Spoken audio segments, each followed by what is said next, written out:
Hello guys, कैसे हो? I hope आप लोग सबके होगा। मैं MRCD विथ अजय सर, मेरे इस यूट्यूब चैनल का नाम है दोस्तों मेरा। और मैं दोस्तों आज ज्योमेट्री का लेक्चर नंबर 3 ले रहा हूँ, ठीक है। और मेरे साथ आप लोग बने रहिए दोस्तों। आज हम लोग देखेंगे ट्रायंगल में कुछ चीज़ें दोस्तों, जैसे कि ट्रायंगल में हम लोग देखेंगे इक्विलेटरल ट्रायंगल, इक्विलेटरल ट्रायंगल, ठीक है। क्योंकि हम लोग एंगल्स के अकॉर्डिंग पढ़ लिए थे वहाँ पे, और साइन रूल कोसाइन रूल भी हम लोग पढ़ लिए थे। वो फिर से कोसाइन रूल हम बताएंगे, साइन रूल्स, ठीक है। इक्विलेटरल ट्रायंगल जो होता है दोस्तों, वो होता है आपका सम बाहु त्रिभुज, ठीक है। क्या होता है? समबाहु त्रिभुज। इक्विलेटरल ट्रायंगल ऐसे ट्रायंगल होते हैं दोस्तों जिसका ऑल साइड इक्वल होता है, A B C. All side क्या होता है दोस्तों? इक्वल होता है, ठीक है। जैसे कि ए बी के इक्वल होता है, बी सी के इक्वल होता है ए सी, ओके। ये सामने वाला स्मॉल ए से रिप्रेजेंट करते हैं, ये सामने वाला स्मॉल सी से, ठीक है। ये हो गया दोस्तों, ए बी साइड को हम लोग बोलते हैं सी, बी सी साइड को हम लोग बोलते हैं ए, और ए सी साइड को हम लोग बोलते हैं बी, ठीक है। और यहाँ पे हम लोग क्या देखें, अगर हम लोग का ऑल साइड इक्वल है दोस्तों, तो यहाँ पे एक चीज़ याद रखिएगा कि इसका ऑल एंगल भी क्या होगा? इक्वल होगा। Angle A is equal to angle B is equal to angle C is equal to 60 degree. ये दो चीज़ हम लोग को पता चल गया दोस्तों कि इक्विलेटरल ट्रायंगल में जो होता है वो ऑल साइड भी इक्वल होता है, ऑल एंगल भी क्या होता है? इक्वल होता है, ठीक है। और इसका जितना भी चीज़ होता है दोस्तों, मैंने बताऊंगा कहाँ पे, मेंसुरेशन में बताऊंगा, क्योंकि वहाँ का पार्ट कुछ रखा हुआ छोड़ना चाहिए, ठीक है। नहीं तो फिर सब बात यहीं पे बता दूंगा तो अच्छा नहीं लगेगा, ठीक है। जो हम लोग का ज्योमेट्री में यूज होगा बस हम उतने ही चीज़ यहाँ पे इक्विलेटरल ट्रायंगल के बारे में बताऊंगा। उसके बाद जितना भी इसका एरिया कैसे निकालते हैं, पेरीमीटर कैसे निकालते हैं, हाइट कैसे निकालते हैं, अगर एंगल दिया रहे और दो साइड दिया रहे तो एरिया कैसे फाइंड करेंगे, वो सब चीज़ें जो है दोस्तों मैंने वहाँ पे बताऊंगा।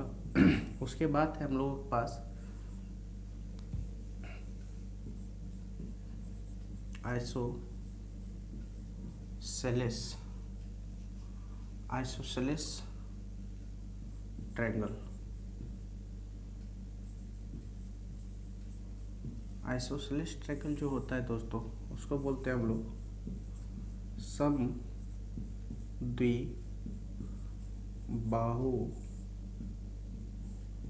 त्रिभुज।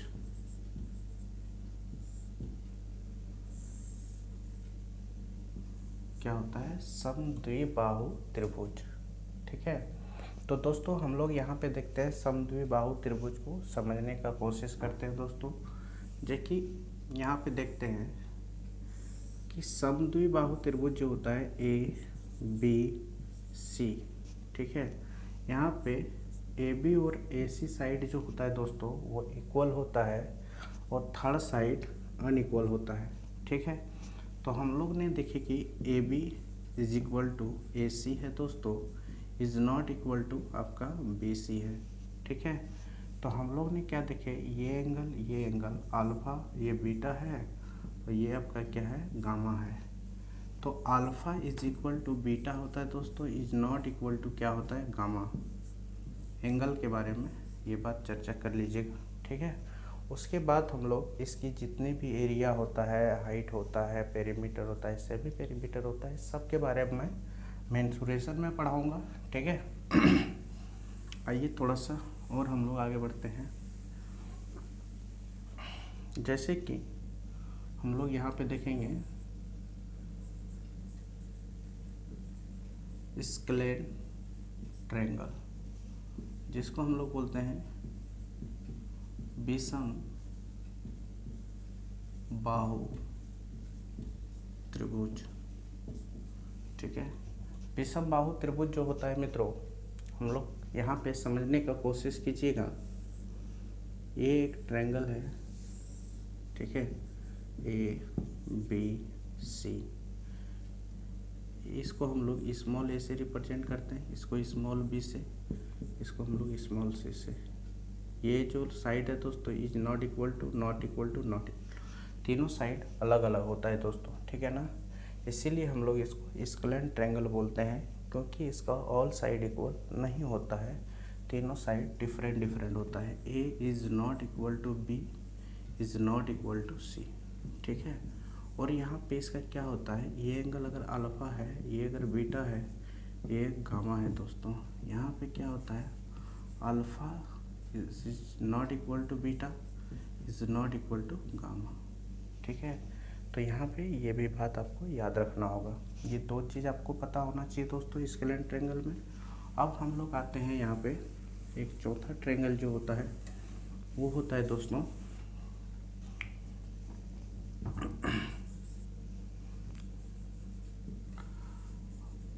राइट एंगल ट्रायंगल, ठीक है। राइट एंगल ट्रायंगल जो होता है दोस्तों, देखिए यहाँ पे हम एक बात बताना चाहता हूँ आप लोगों को। राइट एंगल ट्रायंगल ये है दोस्तों, ठीक है। ये आपका ए है, ये आपका बी है, ये आपका सी है, ये आपका 90 डिग्री है, ये आपका बी है, ये आपका ए है और ये आपका सी है। ओके, राइट एंगल ट्रायंगल में जो होता है दोस्तों, एक एंगल आपका फिक्स होता है, दूसरा एंगल आपका जो होता है ये 60 डिग्री, ठीक है ना, और तीसरा जो होता है मान लेता हूँ 30 डिग्री, या तो फिर ये अल्फ़ा मान लो, ये आपका बीटा मान लो, बात ये भी हो सकता है, ठीक है। उसके बाद यहाँ पे एक स्टैंडर्ड फार्मूला जो मैंने आप लोगों को बता दिए, ठीक है दोस्तों। और यहाँ पे कि ये आपका परपेंडिकुलर कहलाता है दोस्तों, यहाँ पे राइट एंगल में, ठीक है ना, परपेंडिकुलर, जिसको हम लोग बोलते हैं दोस्तों लंब, ठीक है ना। और इसको हम लोग बोलते हैं दोस्तों आधार, क्या बोलते हैं, आधार, ठीक है। इसको हम लोग बोलते हैं कर्ण, ठीक है ना, जिसको हम लोग बोलते हैं हाइपोटेनस, इसको हम लोग बोलते हैं बेस, ठीक है, इसको हम लोग क्या बोलते हैं, बेस। तो आइए हम लोग आगे पढ़ते हैं थोड़ा सा।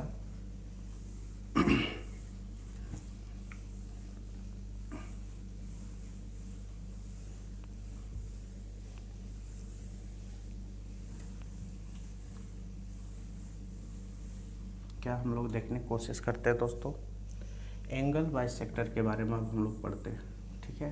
क्योंकि पीछे का कोसाइन रूल, साइन रूल हम पढ़ा दिए थे। अच्छा, साइन रूल एक बार और रिवीजन करा देता हूँ।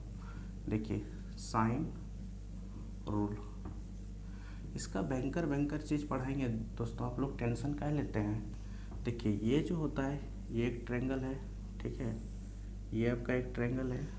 और यहाँ पे देखिए ये आपका ए है दोस्तों, ये आपका बी है, ये आपका सी है। ये स्मॉल ए से रिप्रेजेंट करता है, ये स्मॉल बी से रिप्रेजेंट करता है, इसको स्मॉल सी से रिप्रेजेंट करते हैं, ठीक है। अगर आपको एक चीज़ याद रखना होगा कि अगर आपको साइन रूल पता करना है, ठीक है ना, तो देखिए एंगल ए के सामने वाला साइड ए है डिवाइडेड बाय साइन ए। जिस साइड, देखो एंगल बनाने वाला साइड के सामने एंगल बनाने वाले के अपोजिट साइड को ऊपर रखना है, ठीक है। और जो एंगल बना रहा है उससे आपको डिवाइड कर देना है उसका, फिर एंगल बी बाय क्या हो जाएगा दोस्तों, साइन बी, फिर is equal to angle C by sine हो जाएगा दोस्तों सी, ठीक है। इतना बात आप लोगों को पता होना चाहिए, ओके। और इज इक्वल टू क्या होता है 2r, ओके। यहाँ पे एक बात और हम बताना चाहता हूँ कि अगर आपको साइन ए का वैल्यू पता करना है, ठीक है, अगर क्वेश्चन में दिया रहेगा r का value a by sine A is equal to 2r, ठीक है ना, तो बताइए r इज इक्वल टू क्या होगा, आप ही बताइए। तो r इज इक्वल टू निकालने की कोई ज़रूरी नहीं है। अगर sine a is equal to अगर निकालना चाहते हो, sine a is equal to, तो देखिए क्या होगा, sine a is equal to जो होगा बाबू a/2r होगा। ठीक है, ये बात आपको याद रखना होगा। ओके, अगर आपको पता करना हो यहाँ से साइन b का वैल्यू, ठीक है, साइन b का वैल्यू, तो आपको क्या करना होगा दोस्तों, जानते हो, b/2 इंटू आर करना होगा। और साइन c का वैल्यू अगर पता करना है, साइन c का वैल्यू c/2 इंटू आर करना होगा। ठीक है, अगर आपको दोस्तों यहाँ से अगर आपको कभी भी sign a is to sine b is to और साइन c होता है, ठीक है, तो यहाँ पे जो वैल्यू होगा a/2r इस टू b/2r इस टू c/2r, ये 2r से सब कट जाएगा दोस्तों, तो a is to b is to c होगा। तो हम लोगों को फाइनली जो बात पता चला दोस्तों, नीचे आप लोगों को नहीं दिख रहा होगा, ठीक है, नीचे आप लोगों को दोस्तों बहुत नीचे हो गया, ये नीचे का वैल्यू क्या आप लोग को दिख रहा है, देखिए दोस्तों, ये नहीं दिख रहा है। चलो थोड़ा सा हम यहाँ पे दिखा दिए, ठीक है, तो आगे हम लोग बढ़ते हैं। यहाँ पे देखिए हम लोग नीचे नहीं लिखने की कोशिश करेंगे, ठीक है, आगे हम लोग यहीं पे ऊपर में लिखते हैं दोस्तों।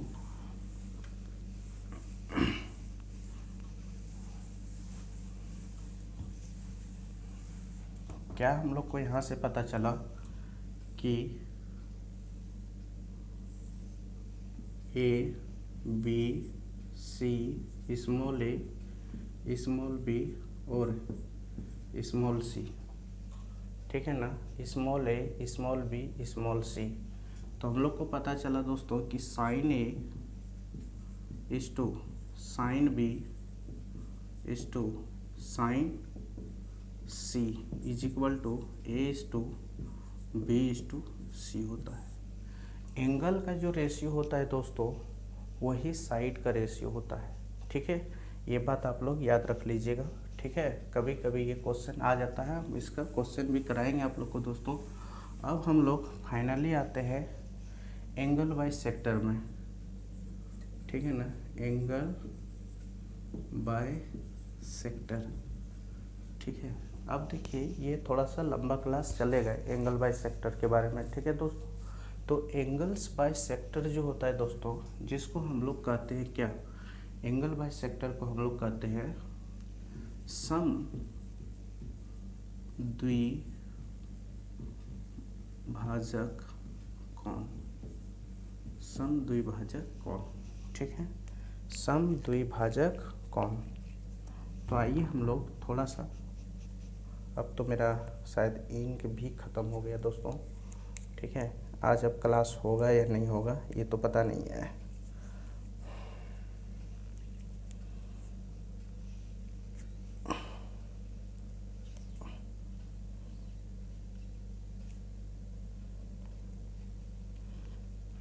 शायद क्लास अब नहीं हो सकता है।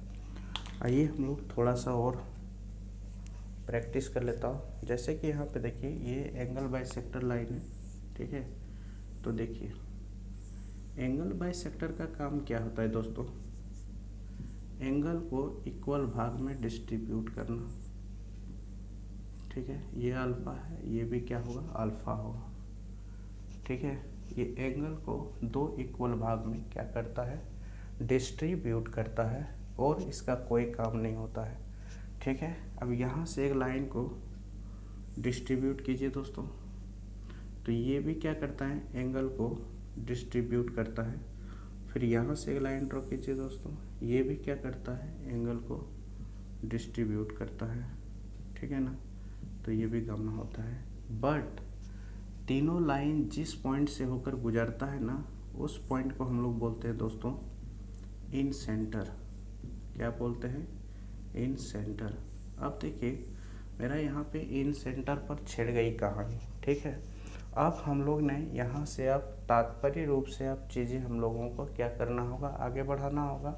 एंगल बाइसेक्टर, एक तो ये एंगल बाइसेक्टर होता है दोस्तों, इंटीरियर एंगल बाइसेक्टर। तो यहाँ पे हम लोग ने क्या देखे, पॉइंट नंबर 2 है ये, 1 वो था दोस्तों। ये एक ट्रायंगल है, ठीक है, ये एक ट्रायंगल है दोस्तों, ABC, ओके। यहाँ से एक एंगल बाइसेक्टर लाइन ड्रॉ किए, ठीक है। तो ये डी पर आके मिला, तो ये एंगल का इस एंगल बनाने वाला साइड, एंगल बाइसेक्टर जहाँ पे वो एंगल बाइसेक्टर लाइन है दोस्तों, जैसे ये, ठीक है ना। तो आपको याद रखना होगा एंगल बनाने वाला साइड का रेशियो, जैसे AB by AC is equal to होता है दोस्तों, जिस लाइन पर एंगल बनाने वाले साइड एंगल बनाने वाला साइड जिस पॉइंट पर आके काटा है, उस पॉइंट से लेकर यहाँ से यहाँ तक का जो रेशियो होता है BD बाय DC, वो आपस में क्या होता है दोस्तों, इक्वल होता है, ठीक है ना। आपस में क्या होता है, इक्वल होता है। कैसे होता है इसके बारे में भी मैं डिटेल से बताऊंगा, ठीक है। आज नहीं, अब कल बताऊंगा। यहीं तक इस क्लास को रखेंगे आज दोस्तों, ठीक है, क्योंकि हमको नंबर सिस्टम का भी 100 क्वेश्चन कराना है कल, ठीक है। तो आज का क्लास आपका यहीं तक रहेगा दोस्तों। जय हिंद।